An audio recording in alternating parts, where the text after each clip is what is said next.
parle des taches brunes liées au soleil. Quand elles apparaissent, c'est forcément qu'on a abusé ou est-ce que c'est parce que j'ai un type de peau particulier? Pourquoi elles sortent ces taches? Alors, si vous avez des taches brunes, c'est effectivement souvent que vous avez abusé du soleil, que vous avez eu des expositions prolongées et répétées.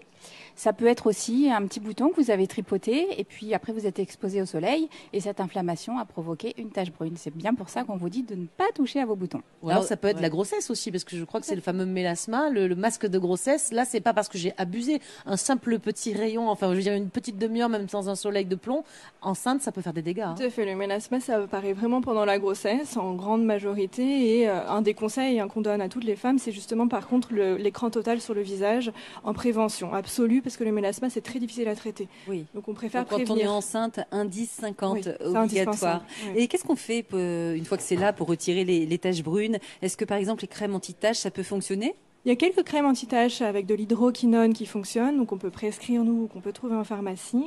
Et sinon, un des autres traitements possibles en dermatologie esthétique, c'est le laser. Mais ça marche bien, ça? Certains types de laser marchent bien, oui, sur les lentigos, les petites taches que vous voyez. Ça va aller brûler la tache, en fait, c'est ça? Ça va le principe? dépigmenter. Mmh. Oui. Il n'y a pas de blessure, je veux dire, je vais pas avoir une cicatrice à cause du laser. Hein, non, c'est ça. si le laser est fait correctement par un dermatologue qui sait faire. Ça fait mal ou pas?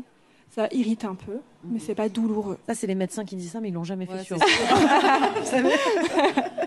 Bon, on parle toujours des UVA, des UVB, Céline. Je crois qu'il faudrait aussi se protéger, c'est plus étonnant, de la lumière bleue. Et il faut savoir qu'on la trouve pas que dans nos écrans, contrairement à ce qu'on imagine. Tout à fait. En fait, la lumière bleue, elle est présente aussi dans le rayonnement solaire. Pour info, 1 heure de soleil, c'est 64 heures d'écran. Oh, Donc oui. voilà, le soleil, c'est beaucoup plus dangereux. La lumière bleue, elle provoque un vieillissement prématuré et aussi des taches brunes.